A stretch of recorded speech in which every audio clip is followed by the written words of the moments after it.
Warning: the SCP Foundation audio archive is classified.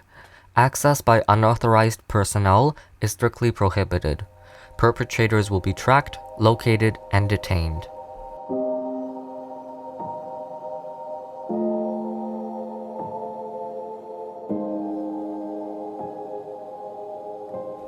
Keter Duty. Item: SCP-001. Object Class: Thaumiel. Special Containment Procedures. The containment procedures for individual instances of SCP-001-K have been mandated by Overwatch Command, and are to be enacted simultaneously as SCP-001's Total Containment Protocol. Personnel assigned to different containment units are to be segregated from each other and are only to enact their assigned containment. Access to the complete or partially complete containment master document is limited to Level 5 personnel.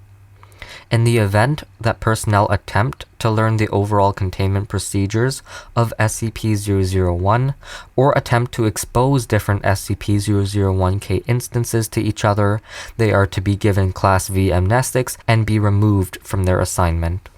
A ritualistic symbol is and was engraved into the entrance of every containment chamber within SCP-001. The entrances are to be sealed in a room with a natural atmosphere, and any damage to the seals must be repaired immediately. Damage or defacement of these symbols will cause the effectiveness of the containment chamber to gradually degrade over time to the point where the containment cycle will be unable to sustain itself. Instances from SCP-001 are not to be released from SCP-001 unless the hastening of a VK-class reality restructuring event becomes a desired outcome.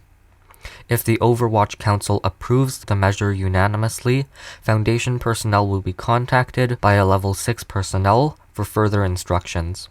Description: SCP-001 designates the source of all anomalous artifacts classified as Keter. Documentation for personnel with clearance under Level 5 are to refer to these objects by their SCP-XXX (X) documentation. SCP-001 is a facility located within, although its interior comprises of significantly more area than this region contains. The exterior appears to be a large, nondescript research facility. Attempts to document SCP-001's outer appearance in detail has resulted in conflicting and contradictory results. Attempts to map the interior have yielded contradictory floor plans.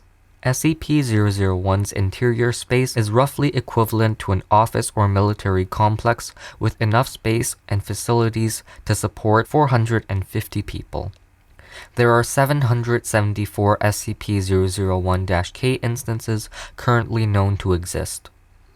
SCP-001-K designates any anomalous object which has originated from SCP-001. All instances of SCP-001-K were present at the discovery of SCP-001, although some have since been lost. Each SCP-001-K instance is kept in place by another entity, with the anomalous properties of each separate object neutralizing the effect of the other. When any containment cycles for instances of SCP-001-K are broken, the containment chamber will be affected by a strong reality warping anomaly. Interior spaces will begin to operate under a new set of physical laws, which conform to the properties of the newly uncontained SCP-001-K instances. These areas are hostile to human life and will begin to aggressively expand if other SCP-001-K containment breaches occur. Currently, no containment breaches have occurred since September 18, 1999. SCP-001 was originally documented by American mercenaries serving in Greece following the Second World War.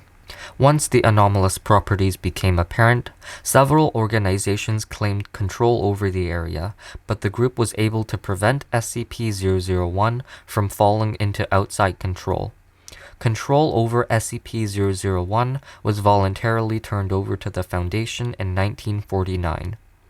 Data from this period of SCP-001's containment has not been recovered to date, due to the breach of several other SCP-001-K instances, rendering large portions of SCP-001 impossible to enter. The following is a list of objects designated as SCP-001-K, followed by its containment method. SCP-718, SCP-689. Instances of SCP-718 positioned on mummified human corpses in a triangular pattern around SCP-689.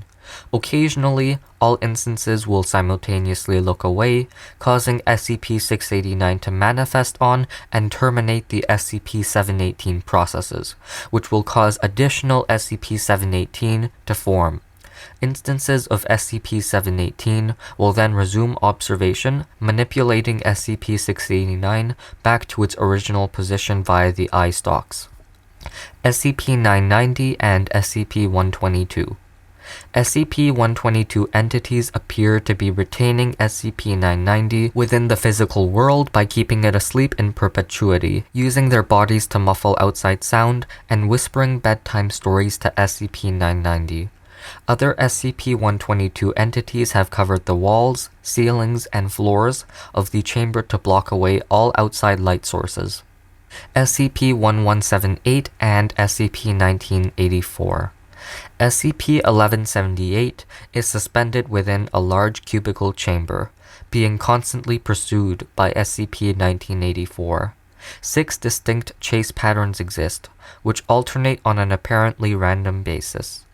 SCP-1984 has never been observed to move within 15 meters to SCP-1178, with SCP-1178 accelerating to prevent SCP-1984 from reaching it. Containment personnel are currently researching means to mitigate any possible detonation of SCP-1178 caused by SCP-1984, as to not cause the annihilation of SCP-001 and an immediate VK-class end-of-a-world event. SCP-1440 and SCP-836. SCP-1440 is suspended in the center of a large, circular chamber. Floating around it are structures affected by SCP-836, such as walls and doors. These objects continuously approach and are destroyed by SCP-1440's effects. Then, they reform at the bottom of the chamber and begin rising towards him again.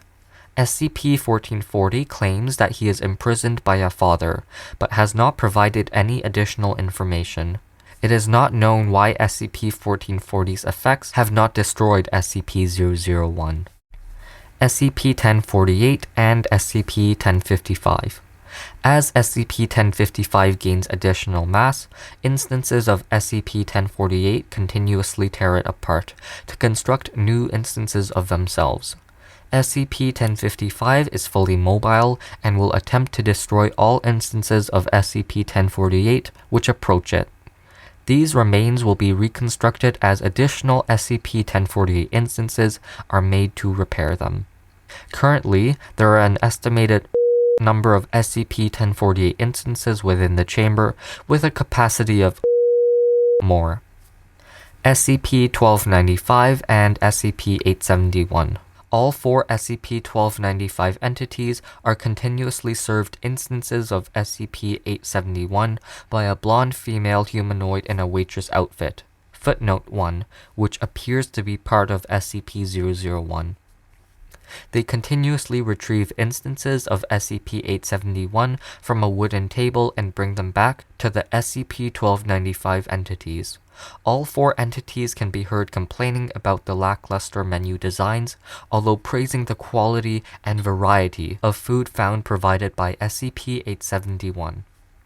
SCP-505 and SCP-140.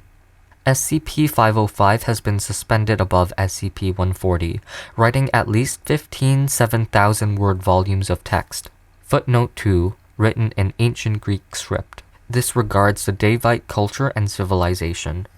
The interruption of this cycle would cause a total irreversible alteration to the entirety of world history, as the texts written by SCP-505 start before the start of written language and appear to date at least 470 years beyond the present time.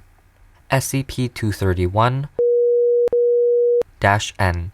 Remains of interaction between and a neutralized anomaly. Presently, Procedure 110 Montauk has prevented XK events caused by the interaction, with only 6 potential failure events happening since original containment. SCP-058 and SCP-1983. SCP-058 is suspended over a large cylindrical hole, which is filled with living human hearts. An additional amount of cardiac tissue has been pressed into or around SCP-058. Most of the chamber is not illuminated, and the SCP-1983 entities within these non-illuminated areas are constantly attempting to tear the tissue from SCP-058's body, while SCP-058 attempts to violently attack them while assimilating additional tissue from the hole below it. SCP-682 and SCP-296. All figures within SCP-296 have taken on human appearances, resembling personnel killed, while maintaining its containment of SCP-001. SCP-682 is not able to permanently harm these entities, and will alternate between violently attempting to destroy them or cowering in the center of the chamber. When questioned by Dr. the SCP-296 said SCP-682 has been found guilty, and it was currently being punished by denying it the ability to die or kill. SCP-579 and SCP-055. Can't fit round pegs in square holes. Addendum 001-A. Level 6 clearance is required. Access granted. Welcome, incoming administrator. I'm sorry, have we been reclaimed? We can see the other side. Things are different, but we take it in stride. Proposal is a new order of immediately. Research on existing K-class objects is to be rolled back and established as a basis needed to contain, rather than propagate. We've had too many casualties from the disasters, and it's time to move back to the way things were before the wash operations have been vastly expanded. Every object within Olympia itself is fully contained, and thanks to Red, we have prevented any real events over many days. Further information on new containing strategies can be found in you. Smile. Things aren't as bad as they used to be. We've got color working again, and I heard that pretty soon they're gonna start putting the feelings back in people. If you see the seventh bride, tell her I'm sorry she had to open the box. Maybe she'll remember it. Addendum 001-B. VK-class reality restructuring events designate an anomalous phenomenon, theorized to occur if all instances of SCP-001-K are released from their containment cycles.